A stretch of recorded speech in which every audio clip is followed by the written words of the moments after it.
Il était une fois, dans une ville d'Afrique, vivait un couple, un homme très gentil et calme, Monsieur Emmanuel, et sa femme, Madame Favor.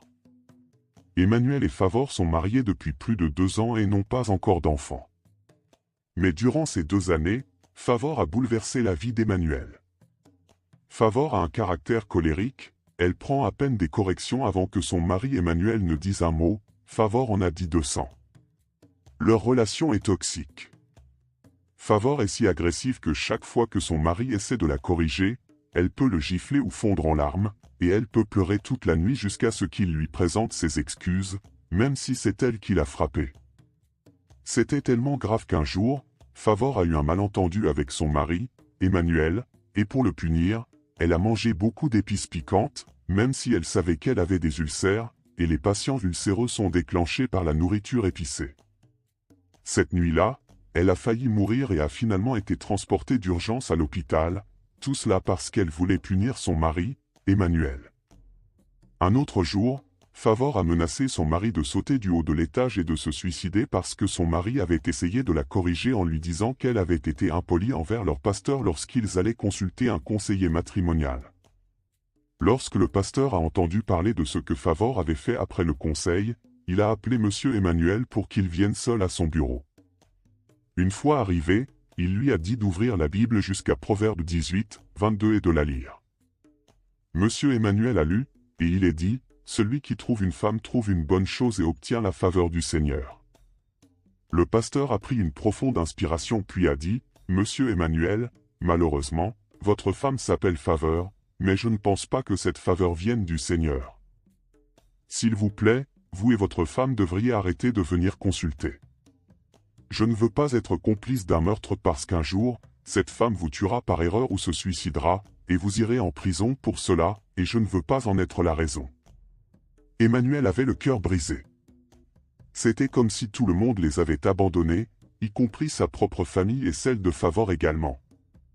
Maintenant, il se souvenait pourquoi la famille de Favor le suppliait de venir épouser Favor et de l'emmener. Son père lui a même dit qu'il n'avait pas besoin de payer la dot, qu'il était prêt à les permettre de se marier comme ça. Ainsi, Monsieur Emmanuel, étant un homme très bon et calme, a décidé d'emmener Favor, sa femme, à dîner et d'essayer de lui parler calmement, peut-être qu'elle comprendra le mal qu'elle crée. Alors qu'ils allaient dîner dans un petit restaurant, après avoir mangé, l'ambiance était bonne. Emmanuel a parlé calmement à sa femme. Il a expliqué ce qui s'est passé et comment presque tous ceux qu'ils connaissent leur ont tourné le dos à cause de son caractère. Mais Favor s'est mis à pleurer. Elle a dit qu'il valait mieux qu'elle en finisse. Monsieur Emmanuel a essayé de réconforter sa femme, mais elle pleurait encore plus fort et commençait à faire du scandale. Alors ils ont quitté le restaurant. Ils sont montés dans un Uber en rentrant chez eux. Favor a ouvert la porte de l'Uber en mouvement pour sauter et se suicider. Monsieur Emmanuel l'a vu à temps et l'a retenu. Le chauffeur Uber s'est arrêté et a dit qu'il ne les prenait plus. Qu'il ne veut pas que quelqu'un meure dans sa voiture. Alors il les a déposés au bord de la route et est parti. Ils ont dû faire le reste du chemin à pied. Sur le chemin du retour, les pensées ont envahi la tête d'Emmanuel et il a décidé de quitter Faveur. Depuis qu'il s'est marié avec elle, c'est d'un malheur à l'autre. Elle venait régulièrement à son travail pour se disputer avec lui à propos de choses personnelles, et l'entreprise l'a licencié pour cela. Maintenant, il n'est qu'un agent de sécurité, et elle ne travaille pas. La vie est donc devenue difficile pour eux depuis qu'il a perdu son emploi. Le lendemain, Emmanuel a emballé quelques affaires pour éviter tout soupçon. Alors qu'il partait au travail, il avait prévu de s'enfuir car s'il le lui disait, elle pourrait se faire une folie. Alors qu'il quittait la maison ce matin-là et se demandait où aller après le travail, Favor s'est présentée à son travail juste à l'heure de fermeture et lui a dit qu'elle avait de bonnes nouvelles, elle était enceinte de 3 semaines. Emmanuel, qui a toujours voulu des enfants, ne savait pas s'il devait être heureux ou triste car il ne se sent plus en sécurité auprès de Favor. Alors il l'a suivie chez elle et a fait semblant d'être heureux. 2 mois se sont écoulés et Favor a empiré, ajoutant son caractère habituel de grossesse et de harcèlement tout le temps. Mais le principal défi est qu'il n'avait pas assez d'argent pour répondre aux demandes de grossesse de Favor. Un jour, Favor sort pour emprunter de l'argent contre la volonté de son mari. Elle voulait démarrer une entreprise et économiser de l'argent avant la naissance de l'enfant. Elle a essayé toutes les personnes qu'elle connaissait, et personne n'a voulu l'aider jusqu'à ce qu'on lui conseille d'aller rencontrer une vieille femme, Mama Blanche. Mama Blanche est une vieille femme camerounaise qui s'occupe des enfants abandonnés. Elle dirige une petite ONG. Sa première fille vit à l'étranger, alors elle lui envoie de l'argent tout le temps. Favour est allé lui demander de l'argent, et Mama Blanche lui a demandé pourquoi elle en avait besoin. Elle a dit qu'elle voulait créer une entreprise pour subvenir aux besoins de son mari afin qu'il puisse avoir quelques économies avant la naissance de son enfant, et elle a promis de rembourser dans 5 mois. Maman Blanche lui a prêté de l'argent et lui a dit que si elle ne payait pas, il y aurait des conséquences, et elle a accepté. Son mari ne lui a pas dit un mot pour éviter des ennuis à la maison à cause de son état. Favour a commencé à vendre de la nourriture sur le marché. C'est une bonne cuisinière, mais bientôt son mauvais caractère est de nouveau gêné par son attitude grossière et son agressivité. Elle a commencé à perdre des clients quotidiennement jusqu'à ce que personne n'achète sa nourriture lorsqu'elle cuisine. 5 mois se sont écoulés et Favor s'était caché de Mama Blanche. Un jour, alors qu'elle revenait du marché, elle rencontra Maman Blanche, et Maman lui demanda son argent. Elle a commencé à crier après la vieille femme et à l'insulter. La femme a souri et lui a dit « Je ne veux plus de l'argent, tu peux le garder », et elle est partie. Emmanuel ne s'est pas impliqué et ne lui a pas demandé comment elle avait gagné de l'argent ou comment se déroulaient les affaires, il s'est juste tenu à l'écart pour éviter de lui mettre la pression. 9 mois se sont écoulés et Favor est allé se faire livrer. Emmanuel, son mari, a fait de son mieux pour préparer les choses nécessaires le jour de la livraison, mais Favor n'a rien pu apporter parce que les gens ont arrêté de manger sa nourriture, alors elle a couru à perte dans ce commerce alimentaire.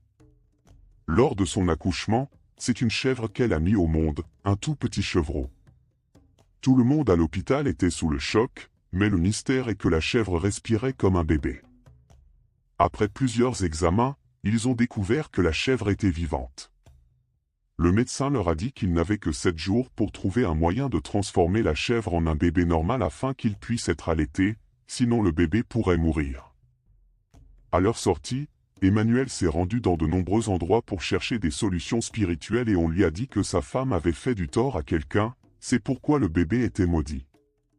Mais le mari ne savait pas quoi faire ni à qui exactement sa femme avait fait du tort car, selon lui, sa femme avait fait du tort à tout le monde qu'elle connaissait. Et si elle devait s'excuser auprès de tous, il lui faudrait plus de 5 mois pour y parvenir.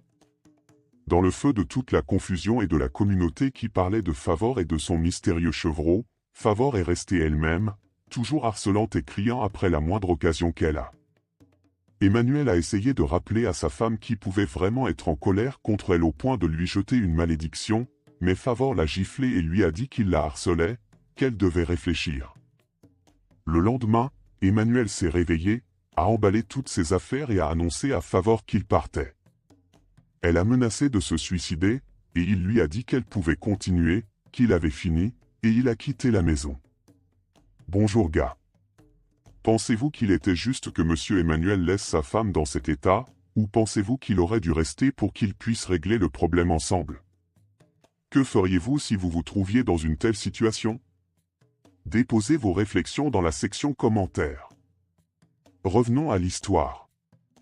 Le lendemain matin, Favor s'est rendu compte qu'elle était toute seule. Tous les mots que ses parents lui ont dit, ses amis, son mari et leur pasteur ont commencé à jouer dans sa tête.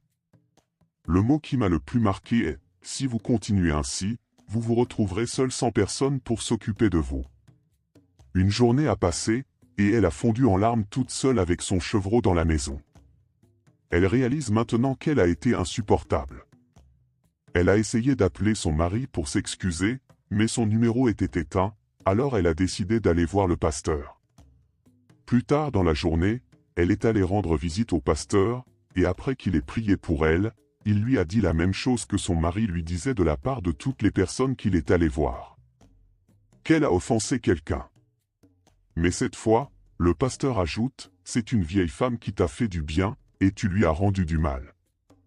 Elle n'est pas contente de toi, et c'est pour ça que la malédiction est sur l'enfant. Le pasteur a dit qu'il pouvait briser cette malédiction, mais qu'elle devait retrouver cette vieille femme et lui présenter ses excuses. C'est à ce moment-là que ça a cliqué. Mama Blanche, la Camerounaise qui s'occupe des enfants abandonnés. À ce moment-là, il lui reste un jour. Alors le lendemain, Favor s'est préparé et le pasteur l'a suivi. Ils sont allés voir Maman Blanche. Lorsqu'ils sont arrivés chez elle, elle leur a dit qu'elle ne voulait pas les voir. Mais le pasteur a supplié, et Favor était à genoux pour supplier. Maman Blanche a dit, « Je lui ai pardonné ». Elle ne devrait plus rendre l'argent, mais le pasteur a continué à lui parler. Favor, qui était à genoux, a pleuré pour la première fois de sa vie. Elle était vraiment désolée et a complètement changé à cause de sa situation. Après de nombreuses supplications, Maman Blanche a déclaré « Je m'occupe des enfants pour gagner ma vie, je sais ce que signifie être mère. Dans ce cas, je lui pardonnerai. » Elle a posé les mains sur le chevreau, et il s'est immédiatement transformé en petit garçon. Favor a crié de joie, « Alors j'ai un garçon. » Elle était si heureuse. Elle a remercié Maman Blanche, et à partir de ce jour, sa vie a changé, elle est devenue une personne très différente. 6 mois se sont écoulés et Favor était complètement réformée. Elle aide à l'église et a essayé de faire la paix avec tous ceux à qui elle a fait du tort. Mais le numéro de son mari ne passait pas. Un jour, alors que Favor était assise avec son bébé dans le salon, la porte s'est ouverte et son mari, Emmanuel, est entré, bien habillé et l'air riche. Il est venu avec une voiture. Elle s'est immédiatement mise à genoux et a commencé à le supplier de lui pardonner tout ce qu'elle avait fait. Il a dit qu'il lui avait pardonné. Que le pasteur lui a raconté tout ce qui s'est passé et qu'il est venu emmener sa femme et son fils dans la ville où il travaillait. 2 jours se sont écoulés et Favor et son mari ont emmené leur fils et sont partis dans une autre ville pour commencer une nouvelle vie. L'histoire s'arrête là. Il y a tellement de morale dans cette histoire, mais je m'en tiendrai à ceci, soyez bons, traitez les gens avec respect. Un mauvais caractère éloigne les gens de vous. Soyez prudents.